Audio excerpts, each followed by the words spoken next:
Bonjour à toutes et à tous, bienvenue dans ce live talk co-organisé avec la promotion économique de Fribourg et IT Valley, où les entreprises romandes partagent leurs expériences face au Covid-19 et répondent à vos questions tous les jeudis midi.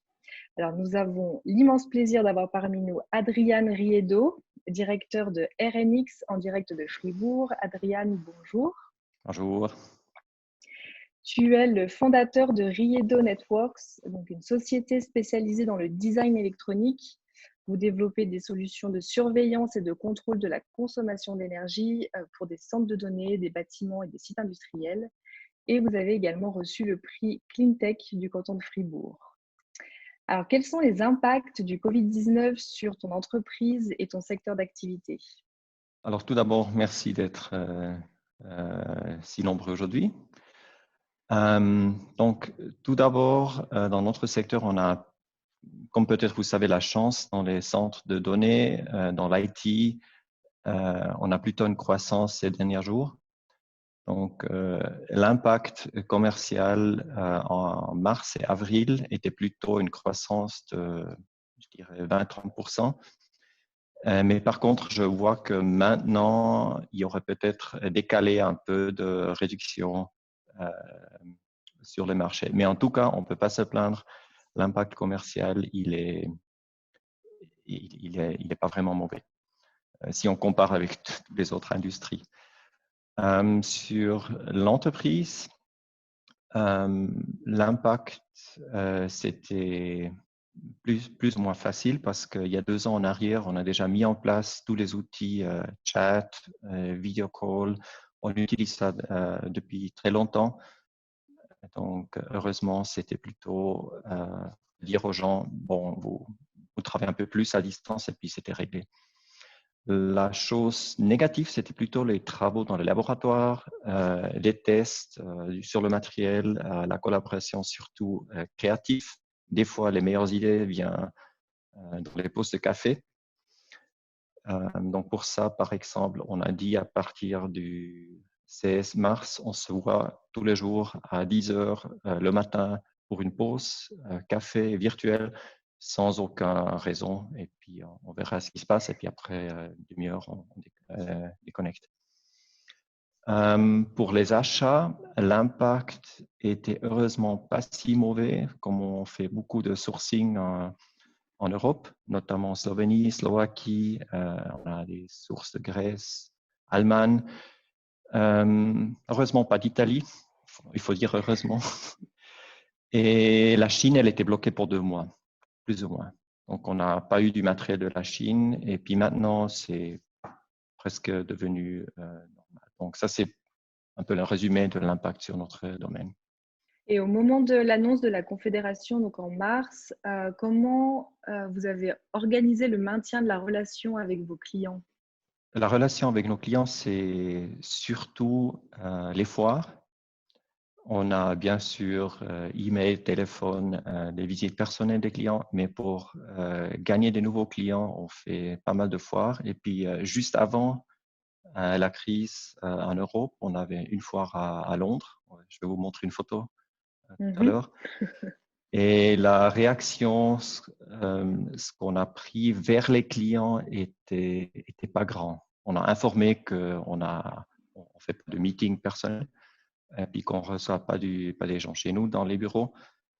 C'était plutôt la communication interne qu'on a fait parce que la population, elle savait les conséquences. Donc vers les clients, on n'a pas beaucoup communiqué. Autrement, ça s'est basculé, comme j'ai dit, vers email, téléphone. On n'a pas pu faire vraiment grand-chose que ça.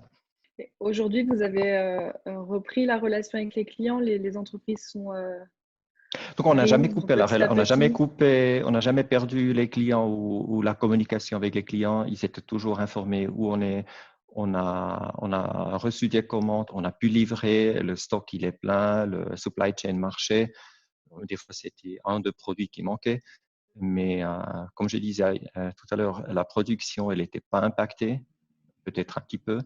Et nos clients, comme les gros entreprises en Suisse qui ont des data centers, je ne vais pas citer les noms, mais vous connaissez les grands telcos en Suisse, ils dépendent de nos produits. Donc, et puis, de toute façon, on est en contact avec email, téléphone régulièrement.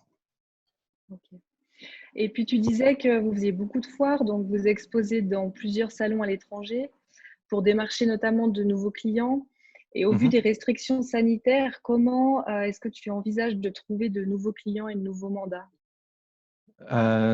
Donc, il faut déjà dire qu'en novembre, on a eu 2 foires, Francfort-Paris, juste avant que le gouvernement a décidé de faire une sorte de lockdown en Suisse. On avait un foire à Londres. Et donc, notre demande pour les nouveaux produits était déjà là. Donc, les foires ont eu lieu juste avant la crise. Donc, on n'a pas investi maintenant dans les nouveaux foires. Tous les autres foires en Suisse, hein, évidemment, ils étaient annulés. Mais comme on avait déjà pas mal de contacts de ces foires, on avait beaucoup de travail de déjà suivre ces nouveaux contacts qui se sont établis entre novembre et mars. On a une stratégie, on aimerait faire un peu plus du webinaire ou plus des sortes de formations online. Mais pour ça, on n'est pas encore équipé et puis on n'est pas encore prêt. Jusque maintenant, on a, comme on dit, beaucoup de travail avec les foires qui se déroulaient juste avant. Mais je pense, même si tout se remet en état normal sur le marché mondial, je pense que ça nous a bien montré que des webinaires, des vidéos, des formations online sont des outils excellents. Puis on va de toute façon investir dans cette direction. Parce que quand tu parles de formation online, ce serait pour former les clients aux produits et services que vous Oui, exactement. commercialisez. Introduire de nouveaux produits, de expliquer les produits. Donc, il y a des logiciels avec, il y a des configurations à faire. Et puis aussi d'autres parties pour les clients qui ont déjà un produit de nous, de montrer quand il y a des updates. En fait, c'est rien de nouveau. C'est juste que la crise nous a montré que on n'a peut-être pas fait assez dans le passé. On a mis tous les outils en place pour nous en interne. Donc, comme je disais, chat, vidéo, travail à distance, tout ça, c'était aucun problème. On a dû rien changer. Mais par contre, ça nous a montré que vis-à-vis les clients, on n'était pas très à l'avance avec les outils informatiques. Ça, c'est clair. Quand on a discuté un petit peu avant, tu parlais aussi de marketing online. Mhm. Ça, tu penses le faire comment? Sur les réseaux sociaux, sur Ça, l'évolution du site web? on fait déjà surtout LinkedIn. C'est le canal majeur pour nous. On fait régulièrement du mailing. On a un système pour envoyer des mails à nos clients quand il y a des updates, des nouveaux produits, mais on fait très très peu parce que moi, j'aime pas recevoir trop de spam, alors on comprend que c'est peut-être pas la meilleure stratégie. Mais LinkedIn, je pense que c'est le canal le plus fréquenté pour nous. Et puis en interne, est-ce que au niveau de ton équipe, il y a des ressources qui ont été attribuées justement à ces développements pour les réseaux social media? sociaux, le Non, marketing, on la a déjà communication? une madame chez nous qui est formée en public relations, qui a déjà fait ça depuis 1, 2 ans. Donc, la seule question, c'est est-ce qu'on a intensivé la communication et puis oui, on est peut-être devenu un peu plus ouvert où on montre des fois des photos de la production pour montrer que on fait pas seulement la pub avec un nouveau produit, mais on montre aussi un peu comment c'est fait et puis ouais, on essaie de montrer un peu plus des histoires. On n'est pas encore très très fort dans les plateformes sociales. Nos clients sont surtout industriels. On est encore dans un marché un peu classique. Il y a des foires, on montre des nouveaux produits, il y a des demandes et puis surtout des visites face-to-face. Je voulais revenir sur le marché IT. Tu disais, bah, c'est vrai que c'est le marché qui s'en sort bien dans cette crise. Est-ce que tu as pu identifier des opportunités? Donc, nous, on fait des produits pour l'infrastructure de l'IT. L'opportunité, elle était déjà là pour nous avant la crise. Elle est peut-être juste un peu amplifiée. Moi, je vois plutôt des opportunités pour les entreprises qui dépendent de notre infrastructure, qui font des services informatiques, du software, des plateformes. Là, je vois beaucoup d'opportunités qui étaient déjà mentionnées dans les live talks les dernières semaines. Je pense que ça ne fait pas de sens si je répète.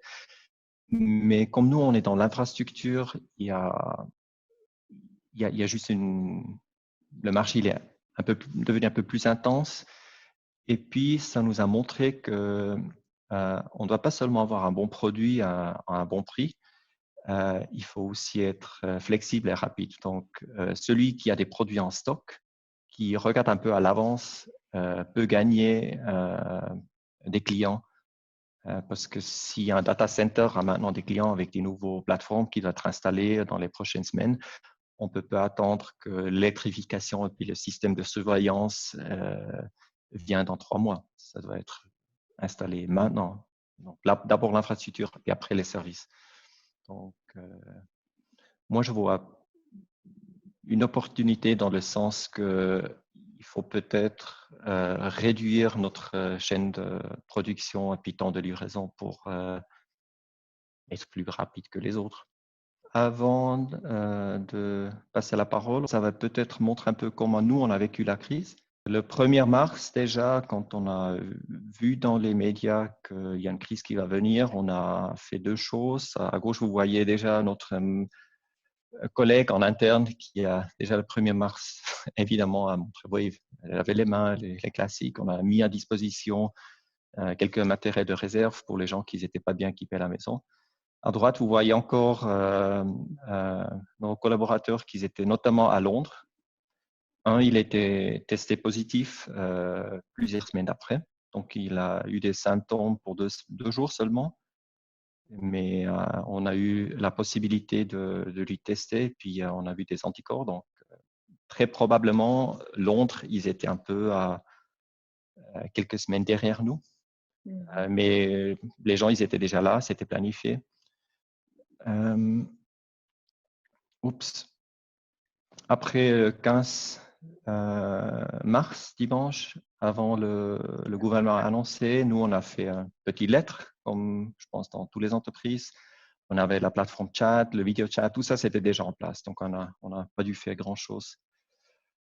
Le collègue qui a eu des symptômes, mais là, on ne savait pas encore, comme nous, on fait du matériel, du hardware, il est allé le week-end chercher d'équipements dans le laboratoire, et puis il s'est protégé pour ne pas infecter nos bureaux.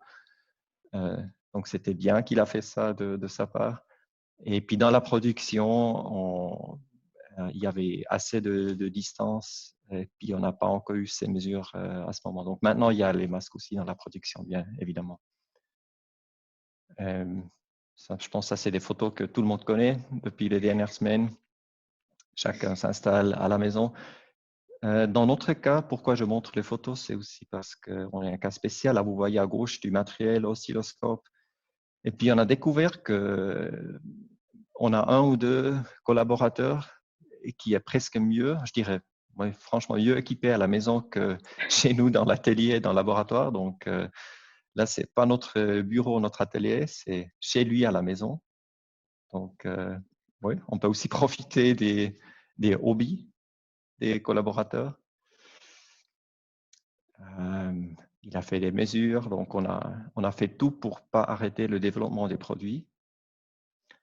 Et puis, la dernière photo, pour conclure, c'est quelque chose de privé. J'aimerais, dans ces crises, on dit toujours merci à les infirmières, policiers, ça c'est évidemment.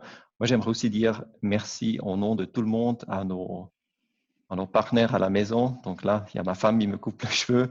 Puis les enfants, je pense après quelques semaines, quand j'ai vu les petits Lego, je pense que c'était le moment où ils aimeraient retourner à l'école. Voilà. Magnifique, merci beaucoup. Voilà. Alors, on laisse la place aux questions. Je vous remercie de bien vouloir vous présenter avant de prendre la parole. C'est à vous. Stéphane Perron, je suis chef de projet IT au TPF. Et puis, juste une question, nous, on a l'impression d'être plus efficace en télétravail. Il y a peut-être moins de réunionites puis de séances qui durent plus longtemps. Donc, il y a vraiment un seul intervenant qui parle lors des réunions. Est-ce que vous avez aussi remarqué ça chez vous, au niveau de l'efficacité du travail? Moi, je pense si les gens, ils ont bien synchronisé leurs tâches et puis la communication, elle est bonne, ce qui n'est pas toujours évident, je pense qu'on est plus efficace. C'est clair qu'il faut une discipline. Quand on a dit aux gens qu'on travaille primairement à la maison maintenant pour plusieurs semaines, on n'a pas seulement dit que voilà, vous travaillez à la maison puis c'est normal. On a fait un peu un règle de jeu pour dire que oui, le matin, faites marcher quelques minutes comme vous allez au travail psychologiquement. Mais après, une fois c'était mis en place, je pense que les gens, ils étaient plus efficaces. Il n'y a pas de temps entre guillemets perdu entre la maison et le travail. Ce qui a freiné dans notre cas, c'est les travaux dans le laboratoire, le test du matériel, aller chercher du matériel, le mettre à la maison. Et puis, des fois, un peu les idées créatives qu'on a face-to-face. Mais si les tâches sont vraiment bien synchronisées, on a éliminé tous les malentendus, je pense que oui. Je pense qu'on va. De toute façon, on avait la philosophie déjà parce que tout le monde peut travailler à la maison quand il veut. Si par exemple, demain, quelqu'un il dit ouais, écoute, j'ai un travail à finir, moi je suis beaucoup plus efficace quand je reste à la maison. Il fait dans notre chat, je suis à la maison, puis c'est tout bon. Ça, on a déjà eu dans le passé, puis je peux confirmer qu'on fait ça depuis 2, 3 ans, que c'est la manière de faire. Je pense de faire des jours fixes et puis dire ouais, le vendredi il est là, le lundi il n'est pas là. C'est mieux de faire des tâches, des projets, être synchrone et puis après tout le monde fait son sprint et puis après on regarde quand c'est le prochain meilleur moment de se voir. Moi, c'est Andreas Dildouclé. Je suis indépendant et j'accompagne des patrons PME comme vous, Monsieur Redo. Comment c'était pour vous, du coup, d'avoir une distance avec les collaborateurs? Vous êtes le patron, vous avez créé, vous avez un lien profond avec eux, je pense. Comment c'était pour vous? Bon, peut-être il faut dire que je ne suis pas un patron ordinaire qui chaque matin fait des paroles à tous les collaborateurs. Donc, il n'y avait pas énormément de changements pour moi. Le problème que nous, on a vu de manière plus intense, c'était les malentendus qui s'est formé.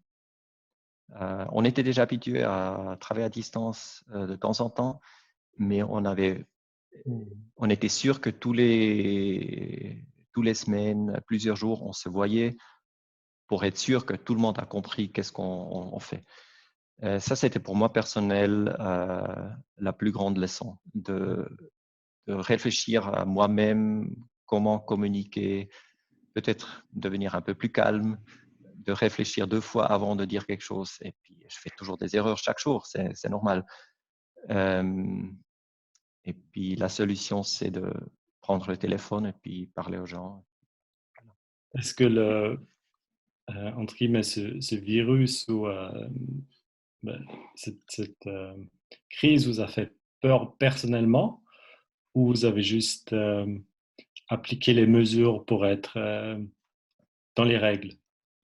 La crise m'a frappé personnellement dans la vie privée avant que j'ai pensé à l'entreprise. On était dans les vacances de ski où ça s'est intensivé et comme on travaille sur le marché international et puis on a des contacts en Chine, moi j'aurais pensé que oui, c'est pas si grave, c'est en Chine, ils vont le régler. Et puis, moi, j'ai même pas pris note que mes collègues en Chine, ils m'ont dit, écoute, fais attention à ce virus, il est grave, achète des désinfectants, achète des masques. Moi, j'ai dit ça à ma femme, elle a dit, ouais, ça va ou quoi? 2 semaines plus tard, il y avait plus en Suisse. Tout le monde a acheté tous les désinfectants. C'était la crise totale. Et puis, c'est là où j'ai réalisé personnellement que je commence peut-être à avoir un peu peur pour la famille, surtout. Et puis, c'était l'incertitude. Je pense pour l'entreprise, c'était plus simple de régler la chose. Parce que autour du 15, c'était pour moi, après 2 semaines d'avoir vécu ça dans la vie privée, les nouvelles, pour moi, c'était clair que même si le gouvernement ne fait rien, je vais envoyer tout le monde à la maison. Ça, c'était clair. Donc, on fait des règles, on dit, voilà, c'est comme ça. Et puis, moi, je ne dois pas penser à plus que ça. Mais personnellement, j'avais au début peur. Maintenant, je crois que, fur et à mesure, à long terme, il y aura beaucoup qui vont être infectés, qu'on va faire une immunité de masse à long terme. Je pense que c'est inévitable qu'on peut éliminer ce virus et on doit vivre avec, quoi.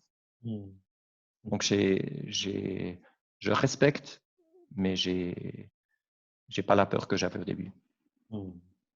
Marie-Line Daflon, je travaille pour une plateforme qui s'appelle STI pour le développement, pour les engagements des objectifs de développement durable dans le canton de Fribourg. Et j'ai une question vis-à-vis de vous disiez que réduire les chaînes de production pourrait être une manière d'être un facteur de résilience. Et vous travaillez avec la Chine, si j'ai bien compris, et vous avez dit que vous avez été bloqué pendant 2 mois dans vos livraisons. Comment vous imaginez qu'on puisse se passer de la Chine, en fait, se passer de notre chaîne de valeur avec la Chine? Et c'est quelque chose qui est possible et envisageable pour vous? Tout d'abord, on a des petits composants, surtout électroniques, ou petits composants mécaniques de la Chine. Il y en a, je dirais, la moitié qu'on pourrait sourcer ailleurs. C'est une question de prix. Donc là, notre stratégie, c'est d'avoir toujours une deuxième ou troisième source avec un prix élevé où on peut basculer si la crise dure plus longtemps. Et puis, il y en a aujourd'hui des composants, malheureusement, qui sont faits uniquement en Chine. Même si vous achetez par un fabricant allemand, américain, les usines de ces entreprises sont en Chine. Et puis, peut-être il y en a même 2, 3, mais il n'y a pas d'alternative en Europe ou en Amérique. Chez nous, le pourcentage de ces composants, c'est très, très petit, mais ça me fait un peu peur parce qu'on a vu dans cette crise qu'il y a des éléments qui sont fabriqués uniquement en Chine parce que c'est devenu pas rentable à produire ailleurs.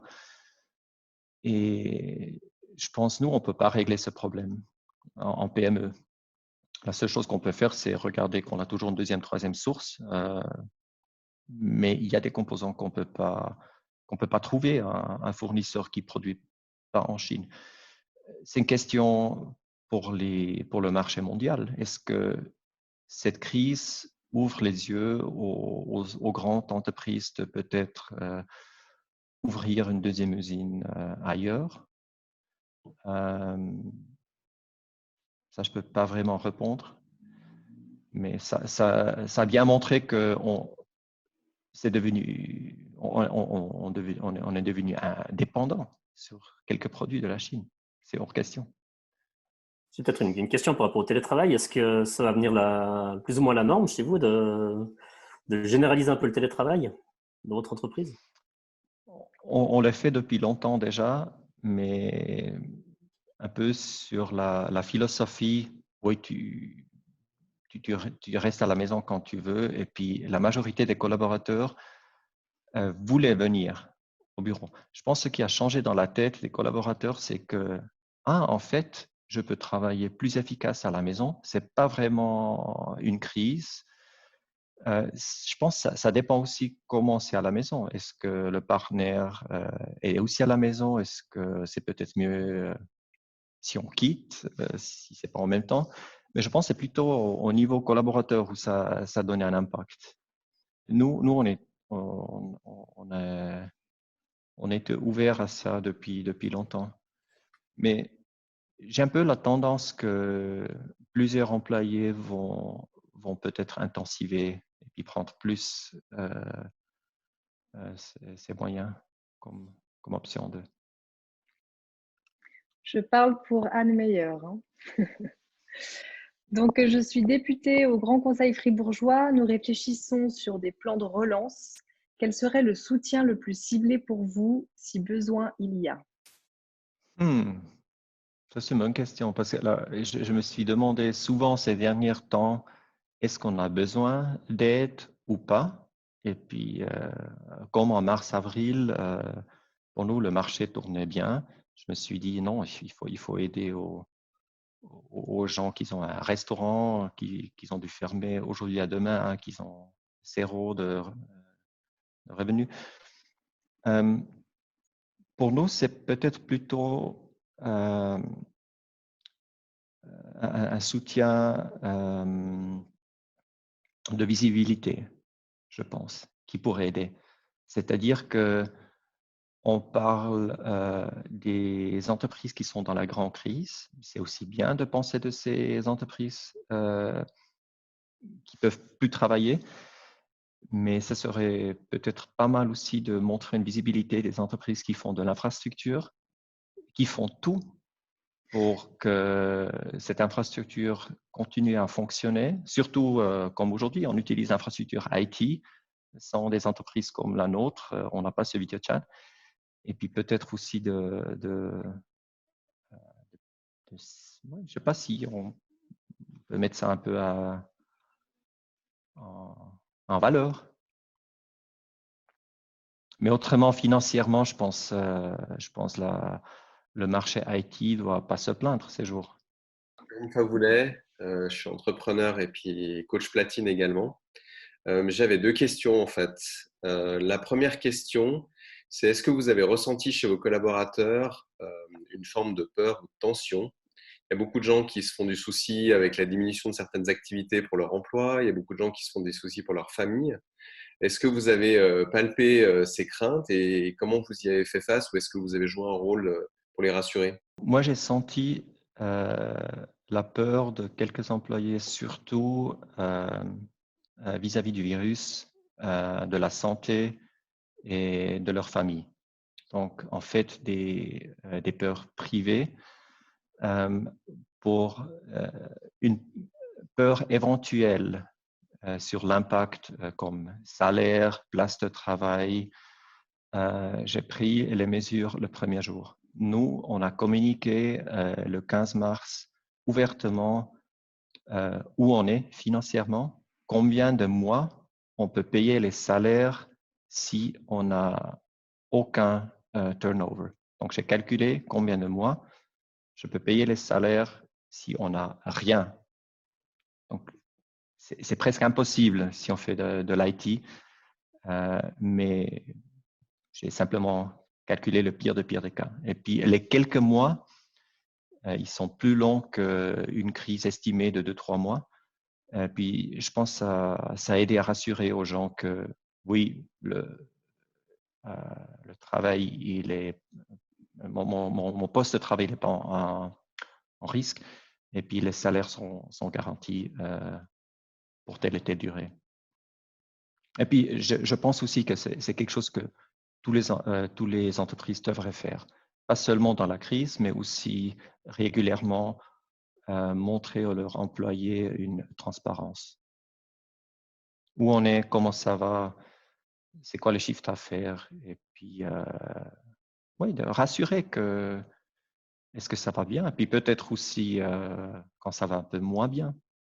Transparence et communication, c'est le plus important pour éliminer ce genre de peur. Merci. Et j'avais une deuxième question, peut-être d'ailleurs que votre réponse aidera aussi Madame Meyer, mais dans le discours que vous avez tenu tout à l'heure, vous avez expliqué que finalement, la situation actuelle ne posait pas de problème pour gérer le day-to-day, que ce soit au niveau de la production, que ce soit au niveau du maintien du contact avec les clients existants.